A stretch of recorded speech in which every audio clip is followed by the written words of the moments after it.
So we have the pleasure of welcoming Dorothy Dalton today to our interview series Leaders Hum. I'm Aishwarya Jain from the peopleHum team. Before we begin, just a quick introduction of what peopleHum is. peopleHum is an end-to-end, one-view integrated human capital management automation platform, the winner of the 2019 Global Cody Award for HCM that is specifically built for crafted employee experiences and the future of work. We run the peopleHum blog and video channel, which receives upwards of 15,000 visitors a month and publish around 2 interviews with well-known names globally every month. And now for our guest, Dorothy Dalton. She is a global talent management strategist. She is an influencer who focuses on the inclusivity of workplaces when it comes to a diverse workforce. She is a career consulting and training coach focusing on bias-conscious recruitment, helping organizations to attract and retain top talent. An established blogger who has also published her guidebook on how to build an inclusive workplace, and with many more ebooks written by her. We are happy to have Dorothy for our Leader Hum series. Welcome, Dorothy. We're thrilled to have you. Thank you. I'm delighted to be here. Thank you for inviting me. Thank you for your time. So the first question I had for you, Dorothy, was, can you tell us something about your interesting work as an international talent management strategist? Well, I think you covered all the main points really well. I think the thing that I like best about it is the variety. So I enjoy supporting organizations to reach diversity and inclusion targets, particularly focusing on gender balance. I mean, that's my particular area of interest. I enjoy the training elements, the coaching elements, and obviously because I work in recruitment, well, it's headhunting really. It means that I work with a lot of really great clients internationally in different industrial sectors, in finance, in the not-for-profit area. And I've also, as you mentioned, doing some writing for the European Commission. I've got a guidebook being published in May with the European Commission on how to combat sexism in the workplace. So that was really exciting. I did that last year. So the thing I enjoy about it most is the variety and working with people to achieve measurable goals. I see. That's wonderful. It must have been a wondrous journey for you from where you've come from and now where you are. So, what is it, according to you, that a diverse workforce and an inclusive workplace needs, in terms of improving efficiency and returns for an organization? Well, I mean, truthfully, it's not according to me. I think that, as you're probably aware, that a lot of major organizations such as the World Economic Forum, the European Commission, the World Bank, Deloitte, McKinsey, Bain, all the big names have done extensive research on the value and benefits of having a gender balanced workplace and a diverse and inclusive workplace. And the results are very compelling, right? I think the McKinsey shows that diverse workplace is 35% return on ROI. You've got research from Deloitte where they see increases in retention, engagement, decision-making, creativity, reduction in absenteeism, reduction in sickness. So the results are very compelling. What isn't being looked at, truthfully, is A, the lack of progress, and secondly, what can we do about that? And I think that, as you can see, I'm a lady of a certain age, and I honestly thought by the time I reached my age, it would be a done deal. And I have a daughter who graduated. She's a lawyer. And one of the reasons I started focusing on this more intensely was because my daughter was going through the exact same things that I did when she graduated as I graduated. And I had her when I was 30. So what we're doing is we're not making the steps forward that we need to. So I think it's really important that we focus our efforts on finding what the barriers are, what the blockages are, and trying to work on that. And I think a lot of organisations are starting to work on unconscious bias and the beliefs in our workplace ecosystems that hold us back. Right. And what do you think is the reason, or what is the stemming reason for such bias? Why are workplaces biased like this? Our workplaces are biased because our cultures are biased. And this is a theme of basically a lot of the training that I do in talking to organizations about any sort of discrimination or sexism or harassment and any sort of discrimination in the workplace. You can't expect people to live their lives the way we do and then all of a sudden come into the workplace and all of that is gone. Right? So we're bombarded with adverts, of women scantily dressed or showing them cleaning the house. And there's a great advert from, it's P&G, I think, about from India, showing a woman showing her son how to use the laundry machine. So it's about the way we raise our kids. It's the way that we, in the movies we watch, in the books that we read. There was a study from the university, I think it was Copenhagen. It was a Danish study anyway. That had a robot read 3.5 million books, right? Or not scan them. And men were judged, right, by their achievements and their values. How did women feature, do you think? I don't know. I can't imagine. By their appearance. So 3.5 million books, men were the heroes. If you look at movies, right, any movie, this is a particular favorite of mine, even The Little Mermaid. Do you know the movie Little Mermaid?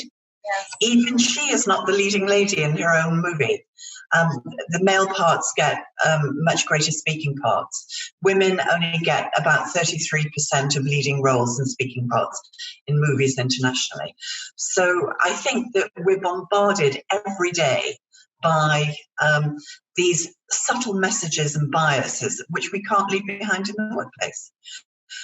There's a great book by Caroline Criado Perez, which was the business book of last year, 2019. And it's called Invisible Women. And your readers, I don't work for her, so I'm recommending it because it's a good book. And she talks about the hidden biases in data. So even if you drive a car, if you go for medical tests, coronavirus, they're using different data for women. It's quite interesting because apparently more men are dying from coronavirus than women. And they're not drilling down into why that is. It's too early. But apparently men are more likely to be smokers. They're suggesting perhaps that estrogen helps combat the virus, but also because women are doing a lot of the housework. We're always washing clothes, washing dishes, washing kids. So maybe just overall our general hygiene is better. So we're surrounded by these things. It is not going to be any different in the workplace. We bring our whole selves to work. We don't leave a bit of it at home. Does that make sense? But do you think it's also important to, call it out when you see something like that? How important is that? I think it's very difficult to manage. Okay. And certainly when I work with organizations, originally what we started doing was empowering women, right? We talked about empowering women and basically changing women to fit into a male-coded workplace. And that clearly isn't working. So what we need to do now is we need to educate everybody about these biases. I think you have to do it without judgment. They're there for a reason. You can't make them go away. And I get unconscious bias, eradicate all of these things. You can't do it. You can only learn to manage that. And the best way to manage it is in a constructive environment, because if you educate one demographic and they start calling out bias, then the group that is, if you like, feels threatened is going to push back. And that's what we're seeing. And I think it was research from Deloitte showed that the biggest group of resistance is the middle manager, because they're the ones that are caught between, the leadership board, which is saying, okay, we've got to be more diverse, we've got to be inclusive, and the people on the ground who are pushing back. So I think it's about educating people, getting them to understand that these biases are going on, and then introducing processes and systems to remind people how to do that, and then calling it out at the same time.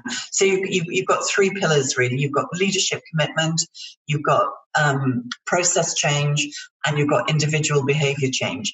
And changing the individual behavior is really hard because we don't like change, right? Nobody likes change. Yeah. So, if you have a leadership commitment without getting the middle managers on board, you've got a problem. If you've got people pushing for change from the bottom, the leadership have got a problem, and you have the tail wagging the dog. So it has to be the whole organization commitment. And what also happens is people think that, if you come in and you do like a 2-hour lunch and learn, and you talk about unconscious bias, it's, okay, we're done, it's fixed. No, that doesn't work. It's got to be ongoing. You've got to have check-ins, you've got to have nudges in your system, you've got to have people trained to call it out, as you say, in a way that is constructive. So it doesn't cause tension, because in my experience, there are some people who are deliberately antagonistically discriminatory, but for the most part, particularly when it comes to gender bias, most people do not know they're doing it.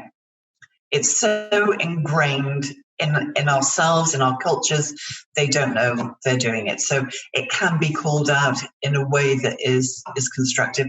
There are people who intend to bully and harass, and that's very separate. Right. So it is primarily an awareness issue. People are not aware about this. And then it becomes important to make them aware of it. And then through regular sessions or trainings, it would be important for organizations to kind of understand this mindset, because I think it's also a mindset problem, right? People have certain notions about women, and then they stick to that, and that's a huge problem. So do you think that over time you've seen a change in your lifetime? Have you seen a change in people from becoming unaware to actually becoming aware about such issues? Not as much as I would like. Not as much as I would like. My first job was in the steel industry, and we were 3 female trainees out of 150. Okay. So, we were the quota. So 3 women were the quota. And we had experiences in the workplace where, I don't know if I can say this on an Indian podcast, but, men will put their hands on your bum every day. They would send you up on gantries on platforms and look up your skirt, all of this sort of thing. I think, as we've seen with the Me Too movement in certain sectors, that sort of crass behaviour is still going on. I think that there are some sectors that are more aware, okay? But I think in others, there is a massive resistance to change. It is changing slowly. And the fact that Harvey Weinstein is in jail, went to jail this month, that's a massive step forward. But whether or not that will be a deterrent to leaders that they have to change, I just hope it moves now at a much faster pace. Absolutely. I hope for that too, really. Being a female myself, I do really hope that this scenario changes. And, with the recent outbreak of the virus, do you think our way of thinking would change, or, will there be a change in the way we work and we see things? I've been thinking of that since you told me you were going to ask me that. My answer is this. I would hope so. I think this is the universe speaking, if you like. I think it's message to self that we need to change the way we're doing things, the qualities we value, the way we reward people, the way we live our lives. I hope that there is long-term change. But I think we saw after the financial crisis that it was, there was this moment of horror, and which lasted a year or however, and then little by little, it's gone back to business as usual.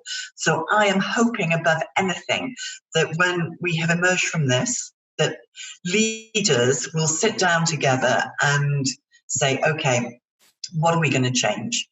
What do we need to do differently? And I hope that HR will play an important role in this. And I hope that tech will play an important role in this, because I think that is something that's come out of this crisis, is how we can change with tech, and how helpful it is and how we can use it for our benefit. So that's what I'm hoping for. Yeah, and let's talk a little about, the tech part of it. So being digital savvy yourself, can you help us understand how important of a role will technology and digital make in the inclusive workplace of the future? I think that one of the big discussions that I'm having with my clients is working from home, okay? And first of all, I'm saying this from a place of privilege, right? I have space, I have fast broadband, I have equipment. So I think that I'm very mindful of that there are people, I've been talking to clients who are at home trying to homeschool their kids. They don't have the space. They maybe only have one family computer, which 2 or 3 people are trying to use. So I think that it's also about resources. But I think one of the things that it's shown is that tech can work. And we've always known this, but a lot of organizations are focused on a presence culture where you have to be in the office, you have to be at your desk. People can see if you're enthusiastic, they can see if you're motivated, and you're not necessarily judged on results. And I am hoping that will be a major change in the sense of the way we evaluate people, the way people work. I'm going to add a caveat to that. I think that the working from home piece, right, should be a benefit. I don't think it should be an imposed policy, because I'm also working with a lot of people who don't like working from home. They feel isolated, the circumstances I explained about. They don't like putting a video camera on in their homes, because maybe their boss is living in a fancy home and they're living in a shared house with 4 other young professionals, or maybe they've got their laundry hanging up, or whatever their circumstances. So I think that's an element of inclusion that managers can be aware of. So I think you have to be very careful about saying, okay, this really worked in the crisis, so we're going to do it for everybody. Not everyone will want to do it, basically. Does that go some way to answering your question? Sure. We tried that, in our own company, where we asked everybody to switch on their video cameras, because we just wanted to see expressions, because it gets very isolating when you're working from home for such a long time. But we did not get a very good response. They are still very hesitant to switch the video camera on. And that might be why. I mean, I think this brings us to another point. So we have all this tech, right? We're having people work remotely. But how well are managers and supervisors trained to manage remote teams? And the other area using tech on a daily basis is it's a great place for miscommunication. Right? So, there's a stat like, over 70% of emails are misunderstood. And particularly when you're using Slack or you're using WhatsApp groups or whatever, that they can be misunderstood. And a colleague of mine here in Belgium said, using emojis to show intent. Okay, that shows your mood. But honestly, I've done that myself. I've pushed the wrong emoji. And so instead of saying, I'm really sad and disappointed for you, it's been a laughing out loud one. So I think that you've got to be very careful, and you've got to be very mindful of the way you communicate. And a lot of organizations are not trained. They're not trained to bring people in different regions or even in the same town. And, when you add this, you want people to put their cameras on. Some people aren't happy in front of the camera, but now this Zoom thing has got touch up your appearance. That's even better. So I think that managers have got to be sensitive to that and not say, I want to see everybody's body language. I think if people want to speak, they have to learn to listen to voices and hear what's going on. So it's not just the physical communication by looking at somebody. It's also auditory by listening to people. And I'm quite old school. I grew up with the old-fashioned telephone, so I'm used to talking to people on the phone. So I can usually tell if someone's okay or not. But I think it's about a new generation of managers who are now, probably, as you say, millennials. Millennials are now, the older millennials are in their mid-30s, late 30s, and they need a new training, which is a little bit learning old school skills. Right, absolutely. So I think leaders are not really, they don't know how to cope up with remote working because they've never been trained or taught how to do that. Yeah. And suddenly, in this crisis, and we don't know how to manage things. So yes, I absolutely agree. There is a huge gap in leadership right here. So, what do you think will help us become better as leaders when we're trying to remote manage? Of course, you talked about sensitivity, about your employers, but are there some other tactics where, when you're working in a remote culture, how do you kind of stay in touch with the team?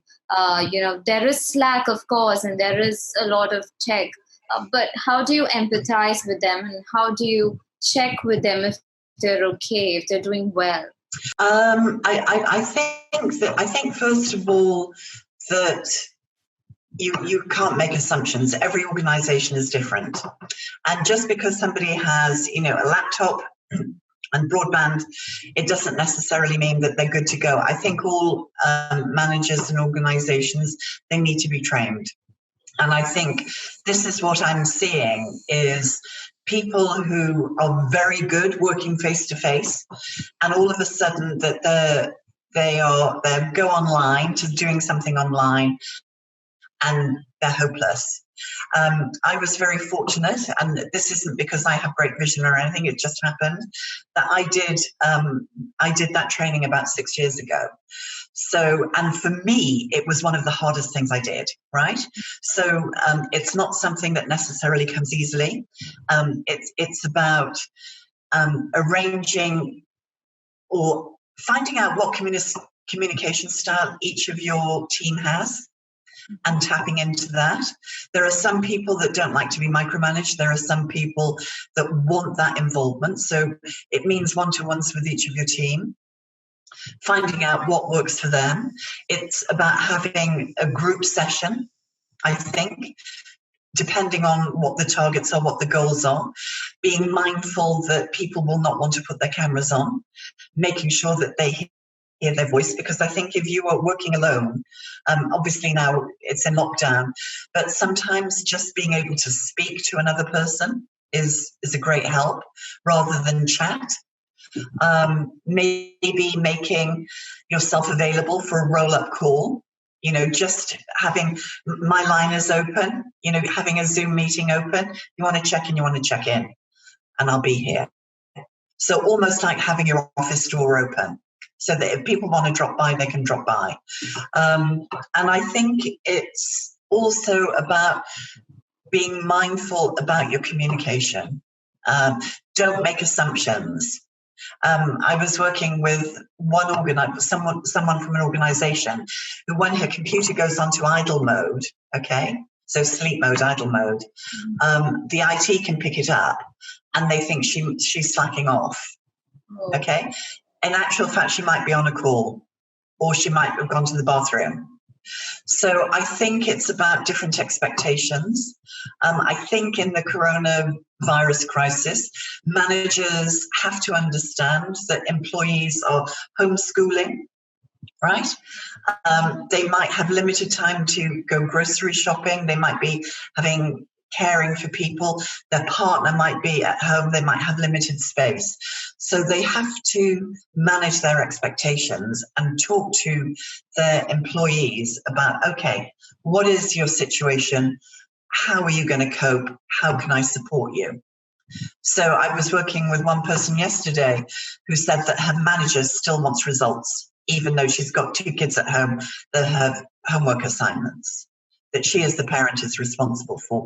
So it's about managing expectations and finding out what is achievable. Absolutely. And that has actually given me some insight, because I am trying to, I talk to a lot of people on Slack. We use Slack in our organization, and I just find myself, typing away to messages all the time with my team. And that is so exhausting. And, I realized that, hey, why can't we just get on a call and finish that, 10-minute job in just 2 minutes? So that's actually helpful. And I just want to share with you, because we're doing this in our organization. We just started this game, which is, like tagging people. So you tag one person in the organization, and then the person takes some activity up, like let's say liking an interview series that I did with Jason Aberbrook, or subscribing, So they keep tagging, and it's like a chain reaction, and everybody is involved in that game because it's exciting, it's fun. So that's actually helped us to come together as a team. And, I really love your tips on how we should not really get very jittery if somebody's not giving out results. Because that really happens with me too. If I see one teammate who's offline on Slack, I just get jittery, I'm like, oh, this person is not working. I should text or ping that person. Why are you not working? So I think I should kind of be more mindful and be sensitive. Yeah, I think there are 2 things there. I think it's about finding out what works for that person. Okay, what is going on for them, and rather than, I think particularly in the current crisis, perhaps not that they're working, but perhaps they're sick. And I think that, it is time consuming in the beginning, particularly when you're trying to manage the tech. But some people will say, okay, no, you don't need, I prefer to be autonomous. I don't need you to check in on me. But there will some people say, yeah, I really need that. And then you have maybe a group meeting or a team meeting, regardless of what everybody wants, and then let people decide if they want to use the camera or not. But definitely speak, and definitely don't. I'm not a fan of chat, truthfully. I really like the voicemail options that you can get on, so even on LinkedIn, on WhatsApp. So instead of, typing on a little phone, because I'm not as quick as you guys, then I just leave a voicemail message. And I find that if someone can hear your voice, that people say that is much more helpful than seeing this like massively long Slack message or text message that comes through. So I find that a good alternative. Yeah, I absolutely agree. And I think I'm old school on that too. But, let's talk a little about the newer generation, the millennials, right? So how do you believe the gig economy is going to evolve, especially when you consider the growing ranks of millennials in our workforce? I'm not a fan of the gig economy, right? So I'm very well publicized for this. And I think we're seeing some of the problems with it. as it goes. I think the gig economy suits some people, and it doesn't suit others. And I think some organisations are under the banner of agile working, are actually have quite exploitative practices, and I'm not in favour of that.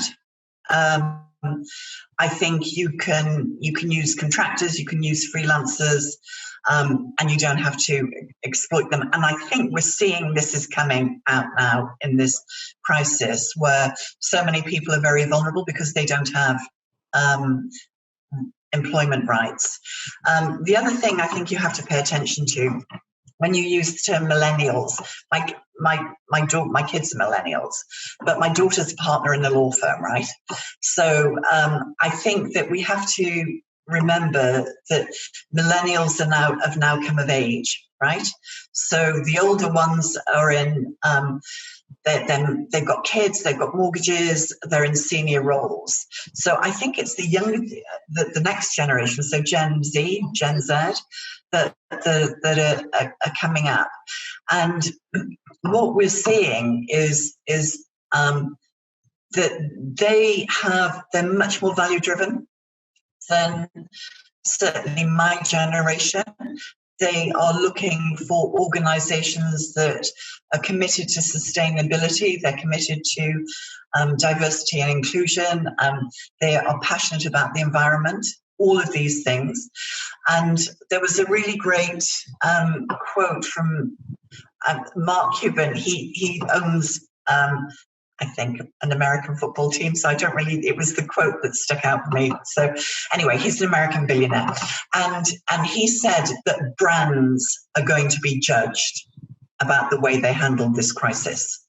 And I think that's true. And certainly I'm one of the ones that are taking names, not going to use that brand.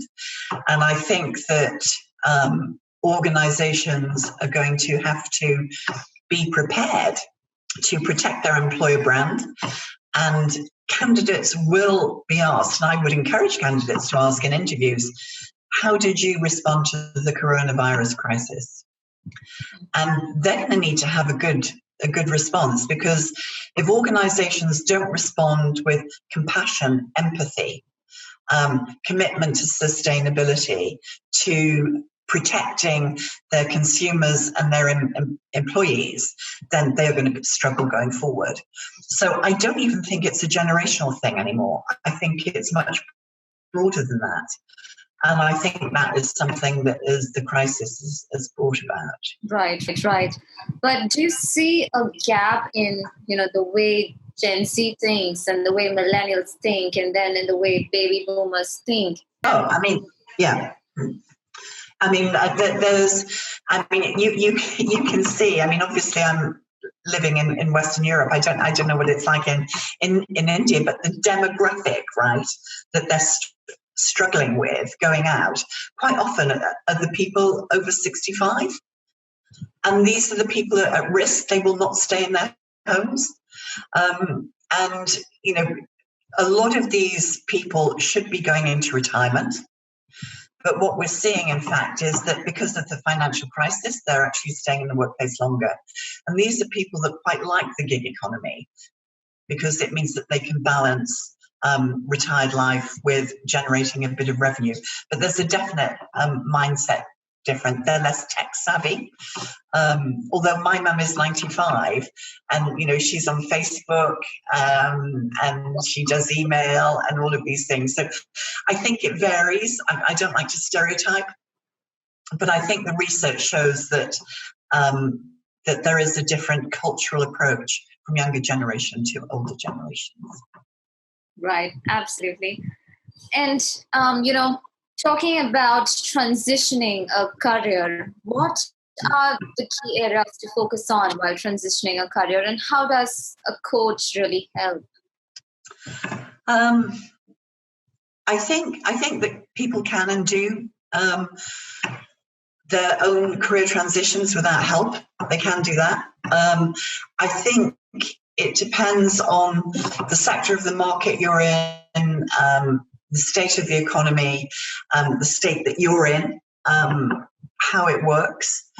I think that certainly my advice for anyone who is wanting to do a career pivot is to, and this is the way I work with clients. I'm a cognitive behavior coach, so we're present and future driven and solution focused, which is great.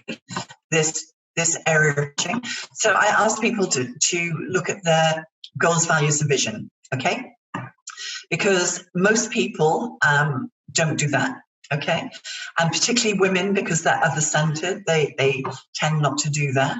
So because as Mark Twain said, if you don't know where you're going, every direction will get you there.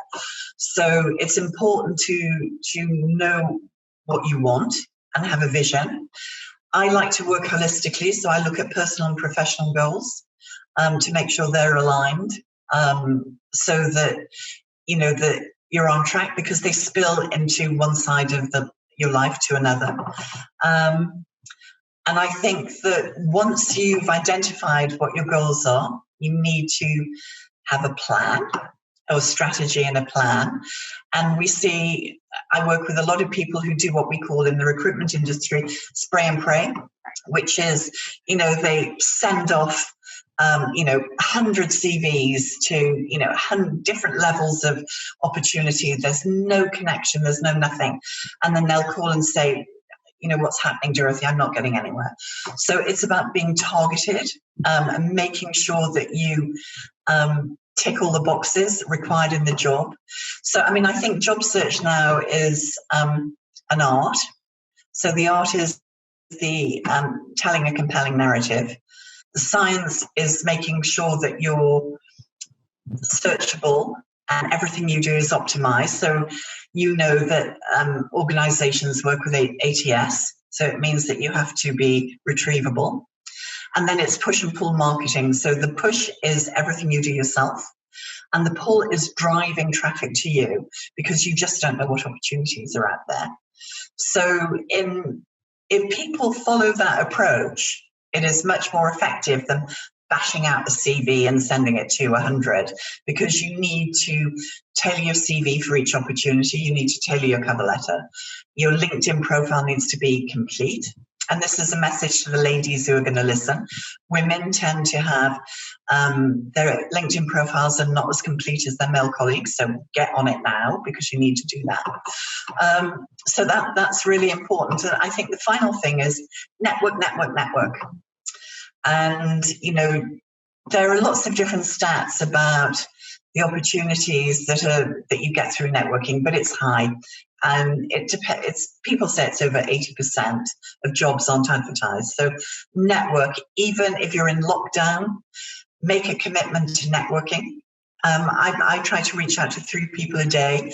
I find that is a nice number that is very manageable.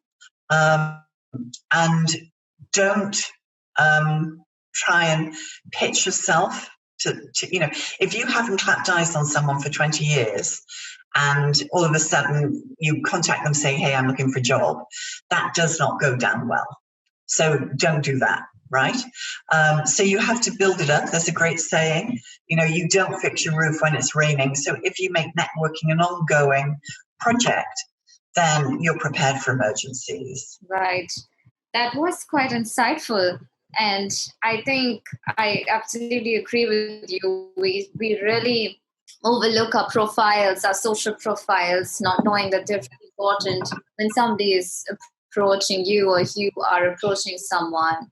So what you're saying is that we must have goals defined, and the job search does not have to be spray and pray. It has to be very tailored, because what I do see is, millennials or Gen Z, they do that a lot, just, applying to 100 positions. Yeah. And then when they come to an interview, they're just clueless about what the company is all about. And that is a disappointment. Right. Yeah, and I think to your point there, they've got to research. It has never been easier, okay? It has never been easier to, research people on social media, track them on, Instagram or LinkedIn or Facebook, or, and find out what's going on for them, find out what their career paths. So it's really easy. And I think you're saying, when does a coach come in? If you have been doing job search, I would say for 3 months and got no results, you should get a coach. If you feel down, or you have a complicated transition, get a coach. And a lot of people say that, it's expensive, but it's an investment. And there's also a lot of free tools out there. Where they can, my own company offers a lot of free tools where people can use them for guidance and to help them get on their path. And particularly now in the lockdown, almost everybody is lifting their paywalls.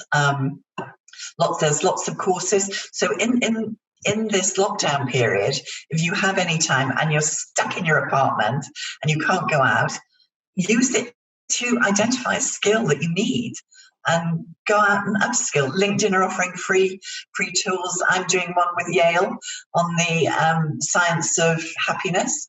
There are loads and loads of free tools. So use this time effectively. Because I think employers will say, what did you do in the coronavirus crisis? I would ask that. How did you cope? What did you do? I would ask it for sure. Absolutely. And that would be wonderful, actually, to kind of gain experience and learning in this lockdown crisis. And I think the awareness about free tools, about coaching, that is very important from a recruitment and job search perspective. So, thank you for that insight. And I would just one thing there. I think you've got to be careful. I say this, there are a lot of what I call quacks out there. Everybody has an opinion on how to look for a job because everybody's had a job. It's like everybody's had a relationship. People give advice about relationships and jobs. And if you look on Google and put job search or CV, it's like billions of hits, right?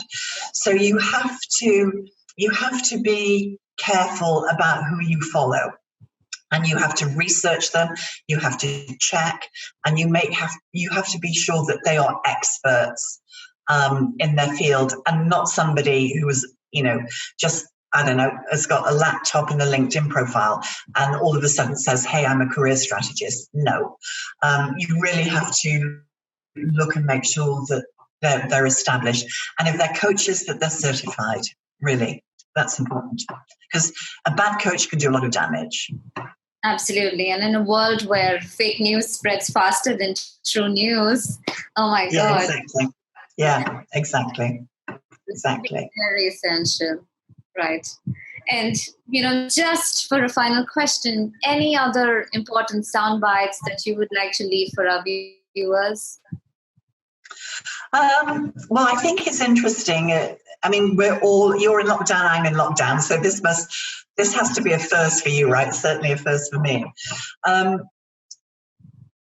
think what I'm trying to do for myself is to think about what I'm learning about myself, what I need to do differently, or what I could change about myself. And I think if everybody emerges from this with an idea of what they could do going forward, what they could change, I think if everybody makes a small change, that generally things will be different.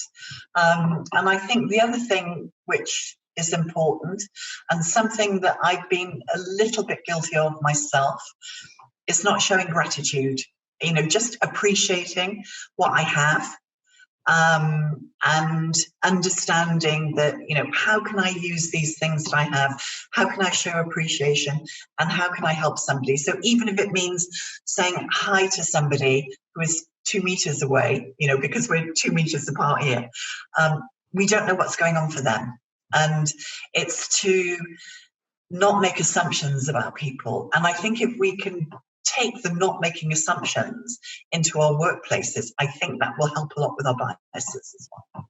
Absolutely. That is wonderful. And I also agree with you that empathizing with people and being sensitive to what they're feeling right now would be one of the most crucial things to do, right? And learning, think, and particularly if you're a job candidate, you will be asked this question, I'm sure. What did you do? How did you cope?